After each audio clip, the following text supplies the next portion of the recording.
Hello বন্ধুরা, শুভ সন্ধ্যা। আজকে বুদ্ধ পূর্ণিমা লেগে গেছে সন্ধেবেলা। তাই আমি প্রতি মাসে আমাদের পূর্ণিমাতে পুজো দেওয়া হয়। তাই যখনই পূর্ণিমাটা লাগে তখনই পুজোটা দিয়ে দেওয়ার চেষ্টা করি। তাই যথারীতি আজকেও সন্ধেবেলা পূর্ণিমা লেগে যাওয়াতে আমি আমার সেই পূর্ণিমার পুজোটা দিয়ে দিলাম এখন।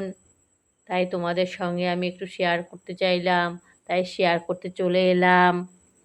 বুদ্ধ পূর্ণিমাটা বৈশাখ মাসের প্রথমের দিকেই পড়ে, কিন্তু এবছর জ্যৈষ্ঠ মাসে পড়লো, তাই জ্যৈষ্ঠ মাসেই পুজোটা হলো।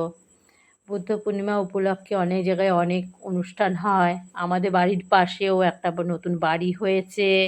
সেই বাড়িতে কালকে গৃহপ্রবেশ হবে এবং সেখানে আমাদের সবারই নিমন্ত্রণ আছে। পাড়ার সবাইকেই মোটামুটি বলেছে, কম বেশি যাই হোক আমাদেরকে সবাইকেই বলেছে। তাই আমরাও যাবো কালকে ওখানে। তাই আজকে মনে করলাম পুজোটা সেরে রাখি আজকে। যাই হোক, আজকে এই পর্যন্তই রইল। আবার কালকে দেখা হবে। টাটা।